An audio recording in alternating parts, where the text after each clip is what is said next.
Hello learners. Last video में हम लोग ने कंट्रोल स्टेटमेंट के डिसीजन मेकिंग स्टेटमेंट पढ़े थे, जिसमें इफ एल्स और स्विच स्टेटमेंट पढ़े थे। इस वीडियो में हम लोग लूपिंग स्टेटमेंट पढ़ेंगे, जो कि किसी कोड को रिपीट करने के लिए यूज़ होते हैं। इसमें हमारे वाइल, डू वाइल और फॉर 3 डिफरेंट टाइप के लूप्स हैं जो हम लोग पढ़ेंगे। लूपिंग स्टेटमेंट क्या होते हैं? Looping is the process of repeating some set of instruction till any given condition is satisfied. तो लूपिंग एक ऐसा प्रोसेस होता है जिसमें हम कुछ सेट ऑफ इंस्ट्रक्शन को रिपीट करते हैं। कब तक रिपीट करते हैं? जब तक हमारी गिवन कंडीशन सेटिस्फाइड रहती है, मीन्स ट्रू रहती है। There are three looping statement है जिससे हम लूपिंग परफॉर्म कर सकते हैं। तो फर्स्ट है हमारा फॉर लूप और वाइल लूप, जिसको हम लोग एंट्री कंट्रोल लूप भी बोलते हैं। सेकेंड है डू वाइल, जिसको हम लोग एग्जिट कंट्रोल लूप भी बोलते हैं। लास्ट ईयर एग्जाम में डायरेक्ट फॉर और वाइल लूप ना पूछ के एंट्री कंट्रोल लूप्स पूछा गया था। What are entry control loop? Entry control loops होते हैं, वो होते हैं फॉर और वाइल। फॉर लूप में हमारे 3 टर्म्स है जो हमें पता होने चाहिए। फर्स्ट है इनिशियलाइजेशन, मतलब कि हमारी स्टार्टिंग वैल्यू क्या होगी, मतलब हमें लूप स्टार्ट कहाँ से करना है। सेकेंड है कि हमारी कंडीशन, कि हमें लूप कितनी बार चलाना है। और थर्ड है कि हर बार जो हमारी वैल्यू स्टार्ट की थी उसको इंक्रीमेंट या डिक्रीमेंट करवाना, मतलब अगर हम लूप इंक्रीज कर रहे हैं कंडीशन के अकॉर्डिंग इंक्रीमेंट या डिक्रीमेंट परफॉर्म कर सकते हैं। तो हमारा फॉर लूप का सिंटेक्स है फॉर इनिशियलाइजेशन, कंडीशन, इंक्रीमेंट और डिक्रीमेंट। और बीच में क्या है? सेमीकोलन। तो इसमें हम फॉर लूप में क्या करते हैं, तीनों आर्ग्यूमेंट जो है एक ही साथ लिखते हैं फॉर लूप में ब्रेसेस के बाद, और फिर हमारा जो कोड होता है वो हम लोग यहाँ पे लिखते हैं। तो फर्स्ट हो गया इनिशियलाइजेशन, सेकेंड है कंडीशन, थर्ड है इंक्रीमेंट डिक्रीमेंट। वाइल लूप में क्या करते हैं? पहले इनिशियलाइजेशन करते हैं, मतलब लूप स्टार्ट करने से पहले इनिशियलाइजेशन करते हैं, फिर वाइल में कंडीशन लिखते हैं, और फिर जो ब्रेसेस होता है इसमें हम इंक्रीमेंट डिक्रीमेंट कहीं पे भी कर सकते हैं अपनी नीड के अकॉर्डिंग, अपने प्रोग्राम के अकॉर्डिंग। इंक्रीमेंट डिक्रीमेंट स्टार्टिंग में भी कर सकते हैं और एंड में भी कर सकते हैं। इसमें क्या है, ये एंट्री कंट्रोल लूप क्यों कहलाते हैं? क्योंकि हम लोग स्टार्टिंग में ही जैसे ही लूप स्टार्ट हो रहा है वहीं कंडीशन चेक कर रहे हैं, तो एंट्री पे ही कंट्रोलिंग हो रही है लूप की, तो इसलिए इसको एंट्री कंट्रोल लूप कहते हैं। नेक्स्ट है हमारा डू वाइल। ये हमारा एग्जिट कंट्रोल लूप होता है, क्योंकि इसमें कंडीशन हम लोग एकदम एंड में यूज़ करते हैं। तो जो डू वाइल का सिंटैक्स होता है उसमें सबसे पहले हम इनिशियलाइजेशन करते हैं, फिर डू कीवर्ड यूज़ करते हैं, फिर यहाँ पे ब्रेसेस में हमें जो भी परफॉर्म करना होता है और इन्हीं ब्रेसेस में हम इंक्रीमेंट डिक्रीमेंट परफॉर्म करते हैं, और लास्ट में हमारी कंडीशन होती है। तो इसमें क्या होता है कि अगर हमारी कंडीशन फॉल्स भी होगी तो हमारे ये स्टेटमेंट एक बार तो एग्जीक्यूट होंगे। सबसे पहले देखते हैं for loop. Use to execute a block of code a specific number of time. किसी स्पेसिफिक नंबर ऑफ टाइम को अगर हमें ब्लॉक ऑफ कोड को एग्जीक्यूट करना है तो हम लोग फॉर लूप यूज करते हैं। It is use when we know in advance how many times we want the loop to run. तो हम लोग फॉर लूप तब यूज़ करते हैं जब हमें पहले से एडवांस में पता हो कि हमें लूपिंग कितनी टाइम्स परफॉर्म करनी है। तो इसमें 3 आर्ग्यूमेंट होते हैं, जैसे हमने अभी आपको बताया, देयर आर 3 आर्ग्यूमेंट या फिर expression given in a for loop. First है हमारी इनिशियलाइजेशन, एक्सप्रेशन 1। सेकेंड है कंडीशन, एक्सप्रेशन 2। थर्ड है इंक्रीमेंट या decrement, expression 3। Statement return within the loop are repeated till the given condition is true. तो हमारे जो लूप होगा, for loop के बाद जो ये स्टेटमेंट होंगे वो कब तक रन होंगे? जब तक कि हमारी कंडीशन क्या होगी? ट्रू होगी। Once the condition is evaluated as false, program control comes to the statement return outside the loop. तो जैसे ही हमारी कंडीशन फॉल्स होगी तो जो प्रोग्राम का कंट्रोल है वो कहाँ आ जाएगा? लूप के बाहर आ जाएगा। तो इनिशियलाइजेशन में क्या करते हैं? असाइन इनिशियल और the first value to the variable. Variable में फर्स्ट वैल्यू को असाइन करते हैं, मतलब हमारा लूप कहाँ से स्टार्ट होगा। कंडीशन में क्या करते हैं? Specify the condition on the basis of the loop run. तो इसमें कंडीशन मेंशन करते हैं जिस पे बेसिस पे हमारा लूप जो है रन करता है। इंक्रीमेंट और डिक्रीमेंट में करते हैं आइदर इंक्रीज और decrease the value of the variable use in expression 1 और 2। तो इसमें हमने जो वेरिएबल यूज किए हैं उसको या तो हम इंक्रीज करेंगे या डिक्रीज करेंगे अपनी प्रोग्राम की नीड के अकॉर्डिंग। फॉर लूप को एक एग्जाम्पल की हेल्प से समझते हैं। तो एग्जाम्पल है, write a program to print all the natural number from 1 to 10। Means 1 से लेकर 10 तक के नंबर्स को हमें प्रिंट करवाना है। तो इसमें हमें इनिशियलाइजेशन पता है कि वैल्यू स्टार्ट कहाँ से होगी और कब तक के रन करेगा हमारा लूप, कब तक के चलेगा वो वैल्यू भी पता है। तो फॉर लूप के सिंटेक्स के अकॉर्डिंग सबसे पहले इनिशियलाइजेशन, जो कि हमें पता है कि 1 से स्टार्ट होगा। कंडीशन 10 तक के रन करेगी, और क्योंकि वैल्यू इंक्रीमेंट हो रही है 1 2 3 4, तो 1 से इंक्रीमेंट हो रहा है, मतलब यहाँ पे प्लस प्लस होगा। अब हमें इसके लिए एक वेरिएबल चाहिए होगा, तो हमने सपोज कर लिया वेरिएबल है आई। यहाँ पे उसको डिक्लेयर कर दिया इंट आई, क्योंकि इंटीजर्स हैं। यहाँ पे कंडीशन हम लोग रिलेशनल ऑपरेटर यूज़ करेंगे, less than equals to. Less than equals to की कंडीशन यहाँ पे इसलिए यूज़ कर रहे हैं क्योंकि रिलेशनल ऑपरेटर्स में हमने आपको एक्सप्लेन किया था कि इसमें और की कंडीशन होती है, या दोनों में से कोई भी एक कंडीशन अगर ट्रू होगी तो तब तक हमारी कंडीशन ट्रू रहती है। सपोज़ यहाँ पे आई की वैल्यू 9 हुई और ये हम लोग ने रिलेशनल ऑपरेटर यूज़ किया है, तो यहाँ पे कंडीशन ट्रू होगी।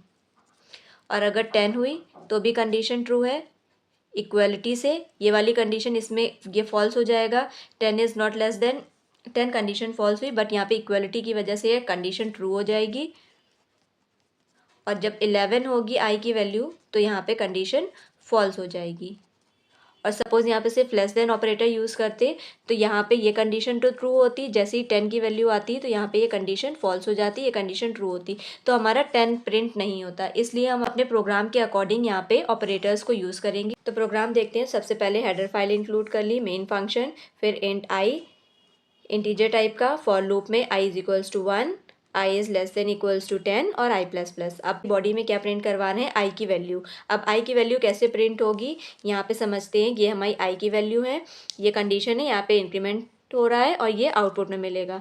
तो जब i की वैल्यू हमारी 1 है, कंडीशन यहाँ पे i की वैल्यू इनिशलाइज की है 1 से, अब कंडीशन चेक होगी 1 is less than equals to 10, तो कंडीशन ट्रू है, तो यहाँ पे हमारा इंक्रीमेंट हो जाएगा 2। i की वैल्यू इंक्रीमेंट हो जाएगी 1 से, तो वैल्यू हो जाएगी 2। बट यहाँ पे जब तक ये प्रिंट नहीं होगा तब तक के आई की वैल्यू इंक्रीमेंट नहीं होगी।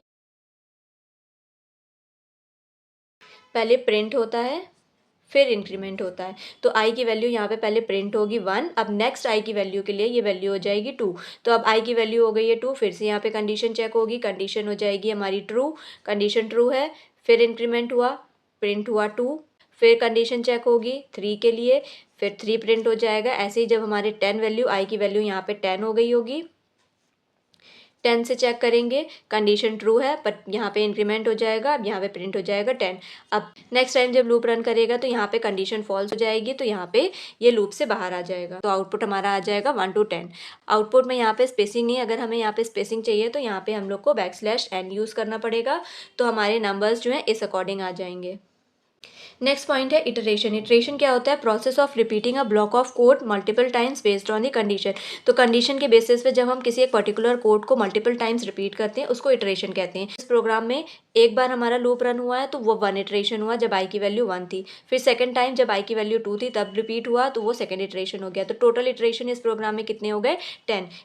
इसको कंपाइलर पे रन करवाएंगे सेम प्रोग्राम को, तो आउटपुट हमें मिल रहा है 1 to 10, बट सारे नंबर्स एक ही लाइन में आ रहे हैं। अब अगर हमें नंबर न्यू लाइन में चाहिए तो \n यूज़ करेंगे, तो अब इसको रन करवाएंगे तो आउटपुट क्या आ रहा है, हर नंबर जो है न्यू लाइन में आ रहा है। नेक्स्ट है infinite loop. This loop will run for infinite times when we use for statement without any argument out of the 3 argument. क्या मीन्स हुआ कि अगर हम फॉर लूप में कोई भी आर्ग्यूमेंट नहीं लिखते हैं और अपना जो लूप है उसको एग्जीक्यूट करवाते हैं तो हमारा जो लूप है वो इनफाइनाइट टाइम्स चलेगा, मतलब कंटिन्यूसली चलता रहेगा, रुकेगा नहीं, तो वो हमारा इनफाइनाइट लूप होता है। एग्जाम्पल में क्या होगा, सबसे पहले हेडर फाइल इंक्लूड कर ली, वॉइड मेन, फिर ब्रेसेस ओपन किए, फिर फॉर लूप में कोई भी कंडीशन नहीं यूज़ की है, बस कॉमा से सेपरेट करके ब्लैंक स्पेस छोड़ दिए, फिर प्रिंट में हेलो प्रिंट करवा रहे हैं, तो ये हमारा क्या होगा, कंटिन्यूसली हेलो प्रिंट करता रहेगा इनफाइनाइट टाइम्स। नेक्स्ट है नेस्टेड फॉर लूप। जैसे हम लोग ने इफ एल्स में नेस्टेड पढ़ा था वैसे ही फॉर लूप में भी हम लोग नेस्टिंग कर सकते हैं। तो nested for loop is a loop inside another loop. अगर फॉर लूप में एक और हम लोग फॉर लूप लगाते हैं तो उसको हम लोग नेस्टेड फॉर लूप कहते हैं।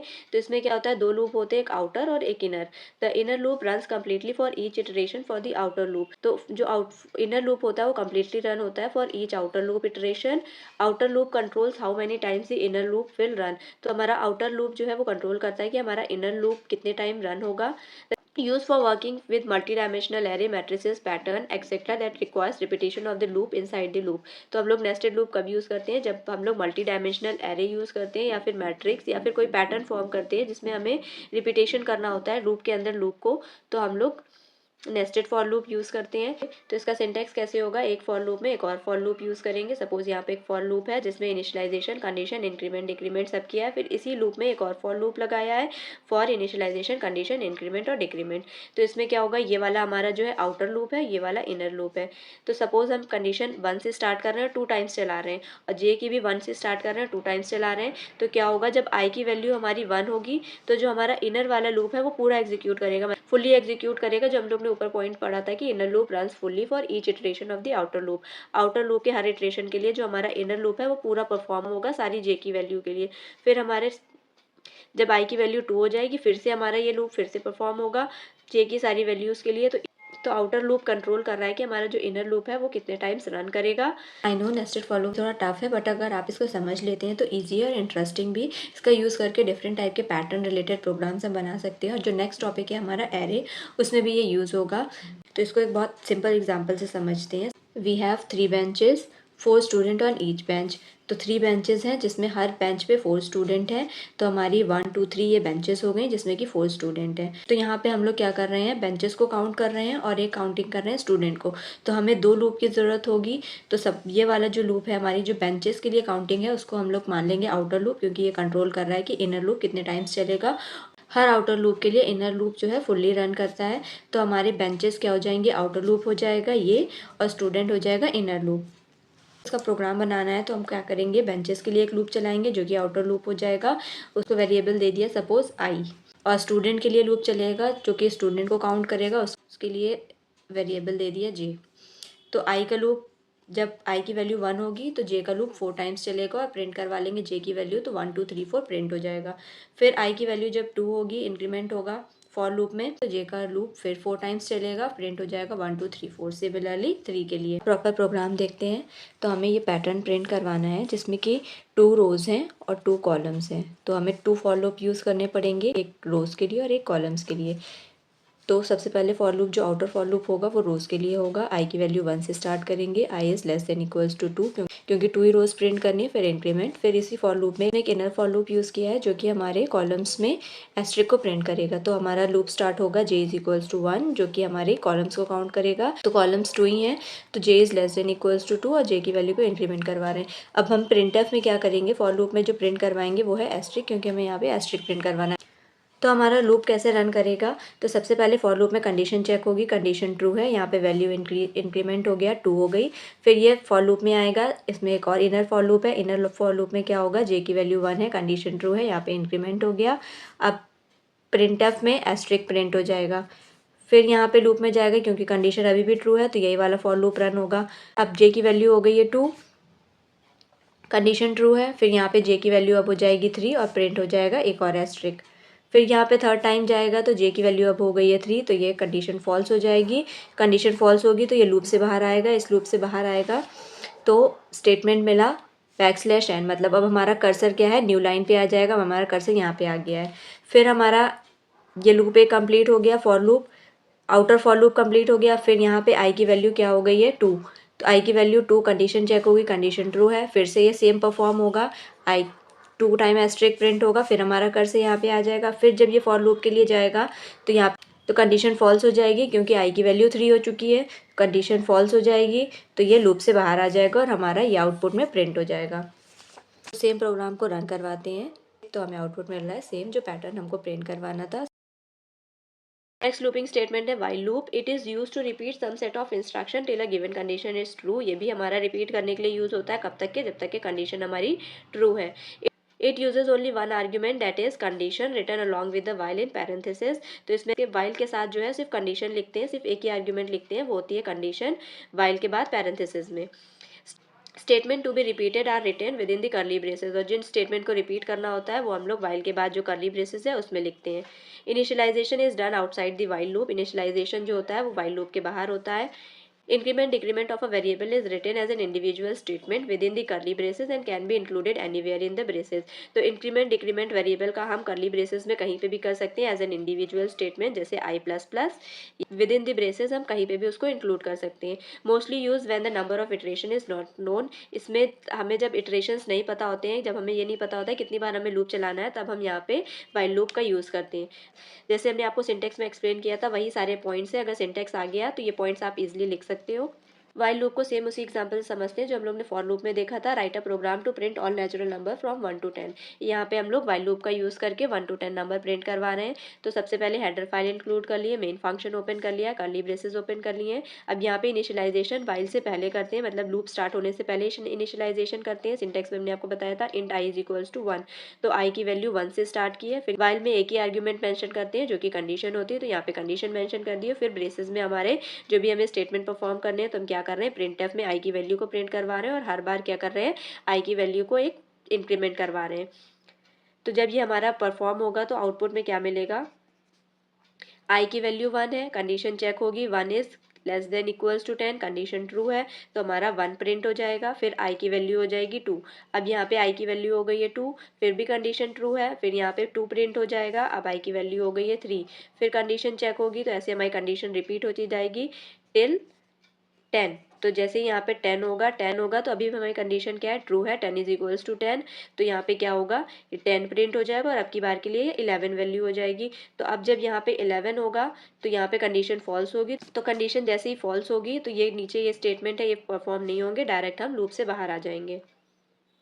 सेम प्रोग्राम को रन करवाएंगे तो आउटपुट हमको मिल रहा है 1 से 10 तक सारे नेचुरल नंबर प्रिंट हो गए हैं। बैकस्लैश n यूज़ किया है तो सारे न्यू लाइन में आ रहे हैं। अब अगर हम कंडीशन फॉल्स कर दें, मीन्स i की वैल्यू 11 कर दें तो हमारी कंडीशन फॉल्स हो जाएगी और आउटपुट में हमें कुछ भी नहीं मिलेगा। तो आउटपुट यहाँ पे कुछ भी नहीं मिल रहा है।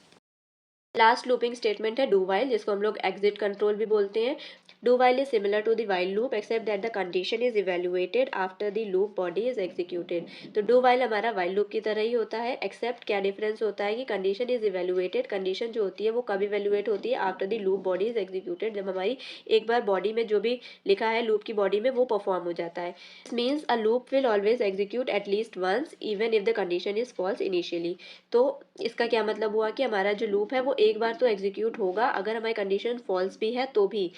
After executing the code the condition is evaluated, जैसे कोड एग्जीक्यूट होगा तब हमारी कंडीशन इवेल्युएट होगी। Condition is true the loop will execute again, तो अगर कंडीशन ट्रू होगी तो लूप फिर से चलेगा। The loop continues until the condition become false, तो लूप कब तक चलेगा, तब तक हमारी कंडीशन फॉल्स नहीं हो जाती। इसको भी सेम एग्जांपल से समझते हैं। Write a program to print all the natural number from 1 to 10, 1 से लेके 10 तक सारे नेचुरल नंबर को प्रिंट करवाना है। तो जो डू वाइल का जो सिंटेक्स था उसमें हम लोग ने देखा था कि सबसे पहले हम इनिशियलाइजेशन करते हैं, फिर डू कीवर्ड यूज़ करते हैं, फिर कर्ली ब्रेसेस में हमें जो भी स्टेटमेंट परफॉर्म करने होते हैं वो लिखते हैं, और लास्ट में वाइल कंडीशन, यहाँ पे सेमीकोलन होता है। तो स्टार्टिंग में पहले हेडर फाइल इंक्लूड कर ली, फिर मेन फंक्शन ओपन किया, कर्ली ब्रेसेस ओपन किए, फिर इंटीजर टाइप के वेरिएबल आई में हम लोग ने 1 वैल्यू इनिशियलाइज कर दी, फिर डू स्टार्ट किया, मतलब यहाँ से लूप स्टार्ट हो रहा है। प्रिंटफ में क्या किया, आई की वैल्यू को प्रिंट करवा रहे हैं और नेक्स्ट स्टेटमेंट में आई को इंक्रीमेंट करवा रहे हैं। तो यहाँ पे फिर लास्ट में हमारी क्या है, कंडीशन चेक हो रही है। तो अगर यहाँ पे हमारी कंडीशन फॉल्स होती है तो भी हमारा एक बार लूप जो है एग्जीक्यूट होता है। ये डिफरेंस होता है वाइल और डू वाइल में। तो आउटपुट में हमें क्या मिलेगा, आई की वैल्यू क्या है 1, तो यहाँ पे सबसे पहले 1 प्रिंट हो जाएगा, फिर यहाँ पे आई की वैल्यू हो गई है 2। तो अब यहाँ पे जब आई वैल्यू होगी तो यहाँ पे हो गई 2, कंडीशन चेक हो रही है, कंडीशन ट्रू है, फिर ये लूप में जाएगा तो अब आई की वैल्यू यहाँ पे 2 प्रिंट हो जाएगी, फिर यहाँ पे आई की वैल्यू इंक्रीमेंट होगी 3 हो जाएगा, फिर यहाँ पे फिर लूप में जाएगा, फिर यहाँ पे 3 प्रिंट हो जाएगा। ऐसे ही सेम हमारा चलता रहेगा। जैसे ही हमारी 10 होगी आई की value, i is equals to 10, अभी भी कंडीशन ट्रू है, फिर यहाँ पे 10 प्रिंट हो जाएगा, फिर यहाँ पे इंक्रीमेंट होगा, जब 10 प्रिंट होगा उसके बाद इंक्रीमेंट होगा, आई की वैल्यू जब यहाँ पे 10 है फिर इंक्रीमेंट होगा तो ये 11 हो जाएगी। कंडीशन हमारी क्या हो गई, यहाँ पे फॉल्स हो गई। जैसे ही कंडीशन हमारी फॉल्स हुई तो दोबारा ये लूप में नहीं जाएगा और लूप से बाहर आ जाएगा। सेम प्रोग्राम को रन करवाएंगे तो आउटपुट में हमको मिल रहा है 1 से लेके 10 तक सारे नंबर प्रिंट हो गए हैं। अब अगर हम इसमें कंडीशन को फॉल्स कर दें तो हमारा लूप फिर भी एक बार चलेगा। तो यहाँ पे आई की वैल्यू कर दिया 17, तो इसको रन करवाएंगे तो आउटपुट में मिल रहा है 17, मीन्स हमारी फॉल्स है, फिर भी हमारा लूप 1 टाइम रन कर रहा है तो हमें प्रिंट होके आई की वैल्यू मिल रही है 17।